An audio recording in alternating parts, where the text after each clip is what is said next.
Hello there, welcome to Bryan Lomax Movie Talk and my review of The Gentleman, the new film from Guy Ritchie. He's back in familiar territory, which is the kind of British, London kind of based gangster flick. I feel like Ritchie gets unfairly kind of maligned with as if he just makes this kind of thing, but he's actually had quite a diverse career, making some Hollywood blockbusters and even last year's Disney's Aladdin, which is one of the better live action remakes, I feel. But yeah, he's back in familiar territory. This film stars Matthew McConaughey as a kingpin of a massive drugs empire, but he's trying to sell it on. He wants to sell it on and then kind of become legitimate, I guess. So yeah, this story is mostly told in flashback. And it's done so through a character played brilliantly, I must say, by Hugh, who is fast becoming one of what I think is the most underappreciated, underrated actors. I think, obviously, Grant got saddled with a lot of them rom-coms in the 90s and early noughties, and I think that really did him some damage, because actually, if you look at his more recent career, he's really proven himself as someone who can do something different. I look at what he did with Paddington, with the doing the multiple personality kind of things when he was in the dressing room as the actor. I look at him in Cloud Atlas, where he was pretty much unrecognisable. You know, unless you know he's in that film, you probably wouldn't know he's in that film. And then here, he's a proper deviant little cockney arsehole in this film. But he's highly entertaining. He's probably the best thing about the film. And that's not a dig at anything else in the film. It's just Hugh Grant is so entertaining. Colin Farrell in this is also really great, really funny. He plays this coach who's kind of taking troubled teenagers and teaching them how to box, giving them discipline and this, that and the other.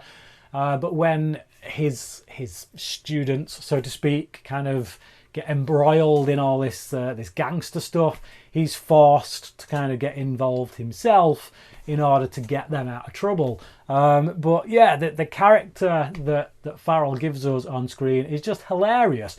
And my only kind of grumble, I guess, with the film, well, one of two little grumbles with the film, is that I feel like his character could have done with a bit more screen time. I'd love to see another film with these characters in which Colin Farrell's character gets more screen time, because every time he was on screen I was in stitches for much of the running time. Charlie Hunnam is very good in this as well. He's kind of the stoic right hand man to Matthew McConaughey. He gets again a few funny moments. It's just it does feel quite slapstick in many ways at times, just the situations that the characters get into, but not in a bad way. That it's just the film is meant to be funny. You know, it is a bit of a comedy in many ways, and I laughed in the places where I felt I should have laughed. But there are some darker moments in there too. You know, it's a typical kind of Guy, I don't mean that in a derogatory sense, but when you think of these gangster flicks that Guy Ritchie does, he kind of fills them with all these different kind of crazy characters that weave in and out of the plot, and some kind of maybe get a bit more underdeveloped compared to others, but others others are pretty dark, pretty twisted, and people you wouldn't want to mess with, or certainly wouldn't want to go and have a drink with. And then others are, again, characters you wouldn't want to mess with, but for whatever reason they have a warmth about them and a likability. The Colin Farrell character. But I think the thing I would say is another little downside about the film is that I do kind of see some of the twists and turns come in. It's pretty obvious right off the bat who is responsible for screwing this McConaughey character over, because obviously McConaughey's character is trying to sell his business on, and then some stuff happens that makes that not go quite so easy, so it becomes a bit more troublesome for him to unload his business. But yeah, I was never really in any doubt as to who was behind that. It seemed pretty obvious to me, but it's a small grumble, because at the end of the day, I was highly entertained. I really loved all these characters, and I loved going on the journey. The plot in many ways was kind of subservient to the characters. I didn't really care about the plot so much as I did the characters. So I just enjoyed seeing them on screen and seeing the performances by the actors that Ritchie chose to play them. So that for me is the film's biggest strength. It is a character piece. You will either like these characters or you won't. If you enjoy some of the stuff that Ritchie has done before, films like Snatch and Lock, Stock, then I think you'll get a lot out of this. There's maybe not quite as much visual flair to this film as a lot of other Guy Ritchie movies, but I don't think that is to the film's detriment. This feels a bit more like Ritchie just trying to be a bit low-key and just let the characters and the story kind of speak for itself, essentially.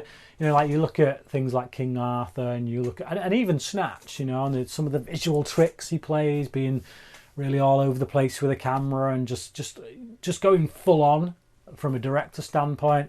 I feel like he tones that down a bit here, but like I say, it's I think rightly so. It's a bit of a quieter film with regards to how he moves the camera, where he places it, and things.